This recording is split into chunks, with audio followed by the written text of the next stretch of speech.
벌써 초 한 마리가 뛰는 거야. 내가 또 찾아가서 먹는 거야.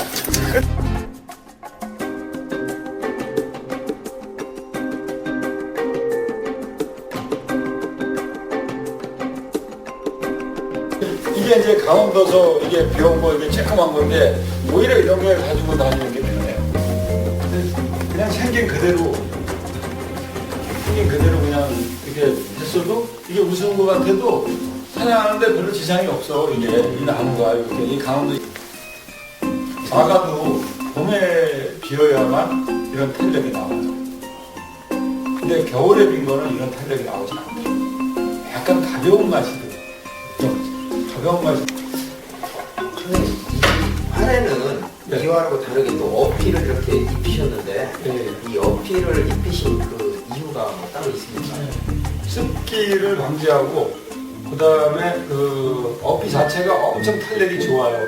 질기고 강해요. 그래서 그 팔에 탄력을 더 유지시켜 보자고 이렇게 한번 입혀봤습니다. 또 기록에 또 뭐 어피를 쓴 데나 뭐 배피를 쓴 자리 그 민족들도 많고 해서 예, 한번 제가 입혀봤습니다. 얘는 지금 그러면은 가물치 어필, 쏘가리 어피입니다. 그 우리 일반적인 국궁하고 얻는 방법이 조금 다를 것 같은데 네. 시범을 한번 좀 보여주세요. 네. 혼자서는 그저 얹을 수가 없습니다. 그냥 혼자서 당겨서 하는 방법으로. 그래서 우리 발을 오른쪽에도 놓고 엉덩이에다 걸치고 우리 그래서 밀면서 한쪽 팔을 밀면서, 이게 사실 힘이 굉장히 많이 들어가요. 이것도 힘이 좀 있어야 돼요. 센 발은. 그래서 끼워서 예. 위치를 좀 잡아주면 이렇게.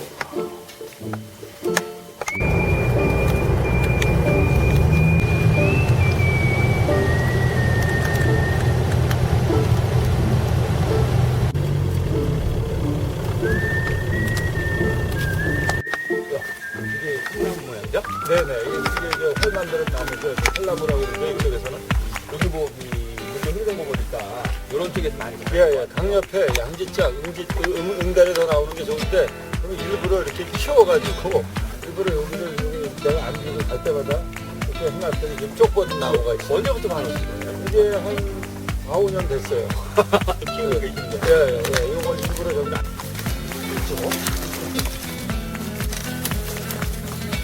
이게 나무가 안 꺼진 나무에 나무야.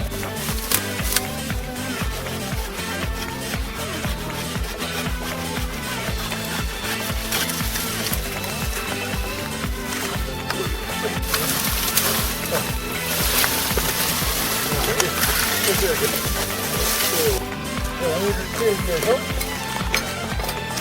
이제 옆에 감각을 풀어주고 이게 이래고, 허리 조건은 약간 좀 미끄러진 것 같아서 부덕지를 일단 잘라보고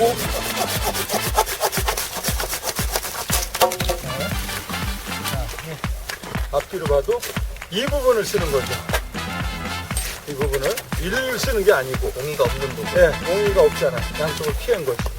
그래서 이 정도는 그 시무나무. 시무. 네, 항명호 시무나무. 시무나무. 동네마다 다른데 그 여기선 스무나무라고 하고, 또 저 아래 역에선 뭐 비름나무라고 하고. 근데 아마 나무니까 이렇게 나무태가 이렇게 좀 공간이 넓지, 응달에서 나온 거는 이 정도면 10년이에요. 그래서 응달 걸 제가 선호했는데, 뭐 1년에서 2년 이상 말려야 되고 땅에다 묻어서 짐을 빼야 됩니다. 아니면 끓는 물에다가. 엄청 나무가 강합니다. 탄력도 있지만 나무의 그 강도가 너무 셉니다. 이게 부드럽지 않으면서 강하기만 하고. 얇게 깎아야 됩니다.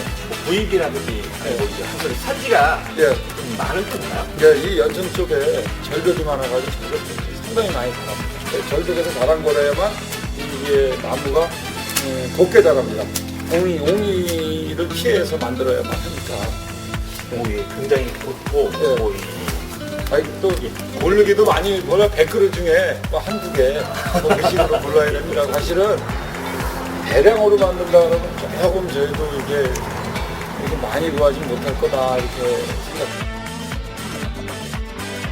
생각합니다. 170에서 170, 뭐 180 정도의 기록실을 잘라서 삶을 수 있게, 예, 삶아서 모양을 잡을 수 있게 1차 작업, 2차 작업이 끝난 다음에 이제 다 빼빠 작업이 끝난 다음에 다시 삶는 과정을 할 수 있게 해서 통을 그렇게 이제 잘라서 만들어놨죠. 삶을 수 있게. 뭐 옛날에 뭐 큰 가을 전문적으로 만드는데 가마솥이나 아니면 반쪽짜리 솥에다가 반씩 담가서 만드는 방법을 해봤는데 그 방법도 다 해봤고, 근데 이제 나 일이 편하게 하기 위해서 일괄적으로 한꺼번에 삶는 거죠. 그래서 이제 틀을 넣고 잡는 거지, 모양을.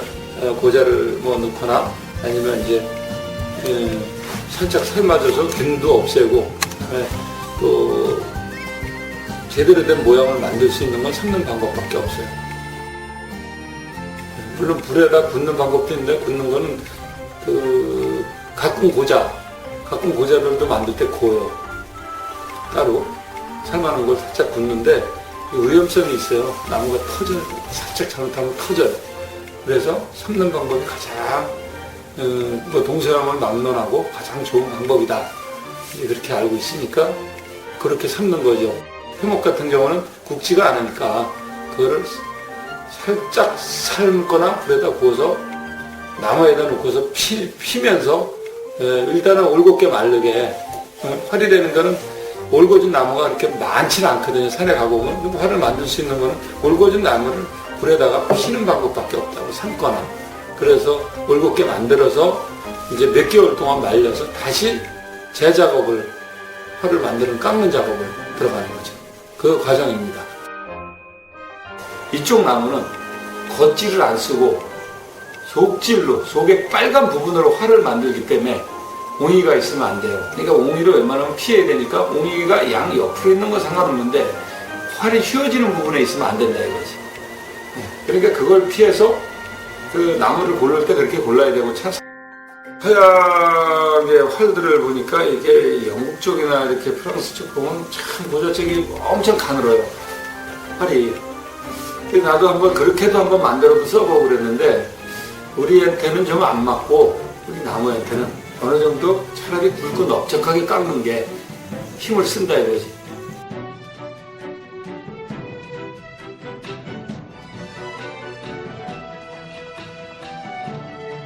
내놓을 때 이제 뭐 깎는 방법이야 그 비율대로 우리가 깎고자 하는 데인데, 나무테를 정확히 맞춰서 깎아라 이거지.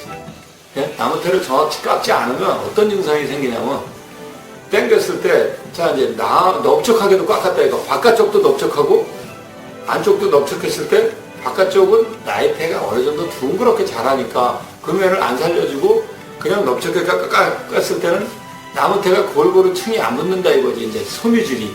그때 당겼을 때는, 가운데 섬유질이 뭐 바깥쪽으로 나왔다 그러면 거기서 연락 없이 터지는 증상이 나와요.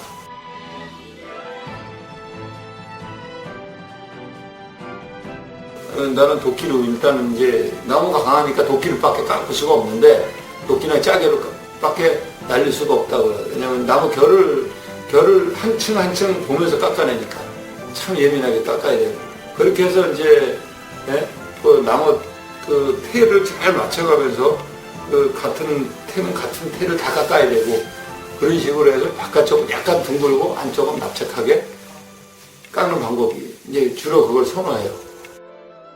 이제 모양이 어느 정도 잡힌 건가요? 네, 모양이 계속 이렇게 하면서 잡아나가고 있습니다. 그럼 뭐 지금 이 상태에서 그냥 걸어서 쏘면 되는 건가요? 아니죠. 왜냐면 이제 스위치를 한번 걸어보고, 그리고 나서 다시 이제 하나의 해군 과정을 거쳐야죠. 보면서 세고 약한 자리를 깎아내야 돼요. 그거는 이제 가꾸면, 그 다음에 이제 그 기간이 지나면 기름칠을 해서 한 달이고 두 달이고 계속 기름칠을 하면 점점 탄력이 좋아집니다. 그 도끼질을 너무 얇게 깎아가지고 또 그렇게 하는 실수도 있고, 그래서 속에서 없던 옹이가 안쪽에서 있는 거야. 옛날에 어렸던 나무. 그거 하나로 실수로 또 터지는 경우도 있고.